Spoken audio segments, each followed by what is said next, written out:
It's Mill Grows, Episode 1, Vision. On today's episode, we will talk about preparing your planting, sowing your seeds, and setting a vision. Hello, Mill Grows. We're here on our first installment, and today we're going to talk about the vision we have for our garden. So one of the things you need to do when you start to think about your garden is talk about your container. In this case, we've got our pot that we're going to use and also your growing medium. It's important to try to understand and visualize where you're going to be in 2 and 4 and 8 weeks with your plants. And in this case, our harvest time is probably between 1 and 2 months away.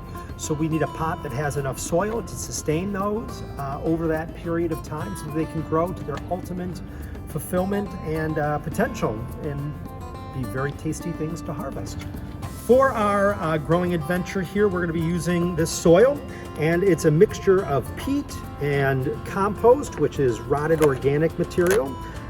Just dirt, which is the sand, silt, and clay, as well as you'll notice some white things in there. That's not fertilizer, that's perlite, which helps to keep the soil nice and light and fluffy and retain moisture. One way you can check to see if your dirt is good, you can if it's moist, you should be able to clump it in a ball and have it hold together and then break apart really easy into nice crumbly bits.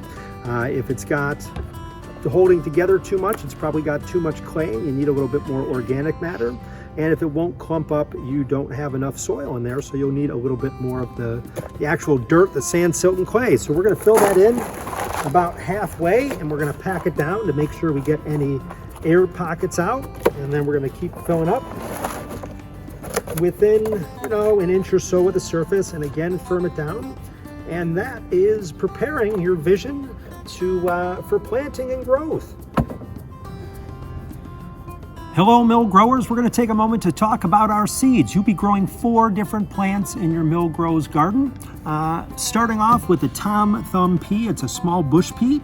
We'll grow some Rocky Top lettuce, which will have a variety of colors and textures. We'll grow a spinach, which spinach really doesn't like the heat. This one will last through the heat. And we'll also grow a radish, which will be the first thing you'll harvest. Let's take a moment to look at the seeds. So in general, the smaller the seed, the shallower you'll plant it. So if we look at these radish seeds, we'll notice they're kind of small, they're round. We're gonna plant those 1/4 to 1/2 inch deep in the soil. You don't wanna bury them too deep. The spinach, likewise, is a small little round seed, a little bit lighter in color. Again, planting that 1/4 to 1/2 inch deep. You'll notice how fine our lettuce seeds are, very small. The colors are gonna be the different species of lettuce you're gonna get in the pack. And our peas, if you notice these, much bigger seeds, so those we're gonna be planting 1 inch to 1 1/4 inches deep in the soil. One thing about the peas, it helps to soak them overnight. So if we look at these peas, they've been soaked overnight just in some tap water. You'll notice they're much bigger, they've kind of swelled up. You might notice in them a little white line. That is where the first leaf, called the cotyledon, is starting to sprout through the pea. So giving them that soak will just give them a head start and helps them to break dormancy. Now that we've prepared the soil and gotten our pot ready to plant, we are going to put the seeds in. One of the things that we had to think about as we chose our different plants was how they grow and their requirements. The peas are going to be the biggest plant we have, so we're going to want to plant those right around the edge. And again, we're going to just kind of dig a little trench 1 inch to 1 1/4 inches in the soil. And we will take our peas and space them, 1 inch to 1.5 inches apart. Right? Make a little smiley face out of our peas. We don't have to measure, we don't have to be exact. Kind of firm them into the bottom of the soil, and then we'll cover those up and firm those down. So we've got our peas in the soil. The next thing we're going to plant is our lettuce. So we'll just take those seeds and we can kind of scatter them right in front of the peas that we just planted, right? While we're doing that, we will also put in our spinach seeds, and we can mix those right around in front of the lettuce as well.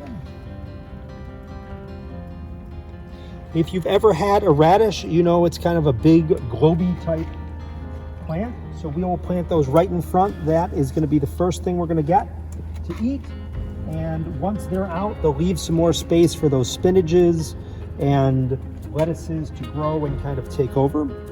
So we'll firm everything in. And then just sprinkle a little soil over top, because they do not want to be too deep into the soil. They don't have a really strong first leaf that comes out. Firm everything in, give it a good drink with a watering can, and you are ready to be patient and wait for your vision to start to come to fruition.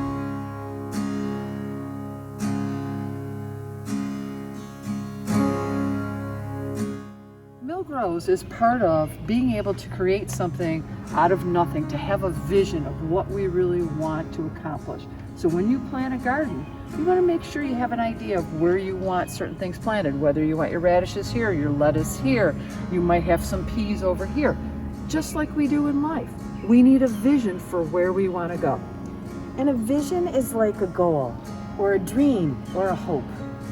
But you don't reach your goals or your dreams or your hopes unless you really think about it and plan for it and really have a solid path to how you're going to get going on your journey. Almost like stepping stones, to be able to Almost have like small stepping things stones. to get to that goal that we'd like to reach. And that's the key. It's small, it's manageable, it's so you can take one step at a time in order to be successful. Yes, that's where I see that. So when I think about making a goal or having a vision and looking to the future to have something great come about, I think of it in terms of being smart. Oh, yes. And SMART can stand for lots of things. So when you look at the word SMART, the S, it's set realistic goals. Specific. And very specific. Very specific goals. You can't say, I want to plant a garden and hope it's going to happen. It has to be specific. Do you want lettuce? Do you want peas? Do you want corn? Do you want to make the honor roll, or do you want to go from maybe a 72 and your goal might be reaching a 78, or getting all your homework completed for ELA? Or making sure you log on to every single class when you're learning from home. What's the M? The M, it's got to be measurable. How do you know that you're making progress? Well, if I say that I'm going to turn in every assignment for English for the 4th marking period, all I have to do is look at WITS, and I'll know if I've turned them in or not. It's also about talking to teachers. It's also about asking questions. It's also about knowing to get the help you need in order to reach your goal. That sounds like creating an action plan. So An action plan. specific, measurable, an action plan. Yes. What's the R? It's got to be realistic. You can't set goals that are either too hard or too easy. The too easy ones, they don't have a lot of meaning. But the too hard ones just set you up for failure. Can't meet So if you can set a realistic goal, something that you can attain, a vision that you can see happening, that's going to set you up for success. Wonderful. And then T. T. Timely. Does have to be timely. It does have to be The timely. 4th marking period, just like mill grows. So as these plants grow and we have vision of what this garden should be like, create your 4th marking period goals now and make sure that they are specific, they are measurable, you have an action plan for it, it's realistic, and you can complete it in the 4th marking period. Excellent. Love it. Great vision.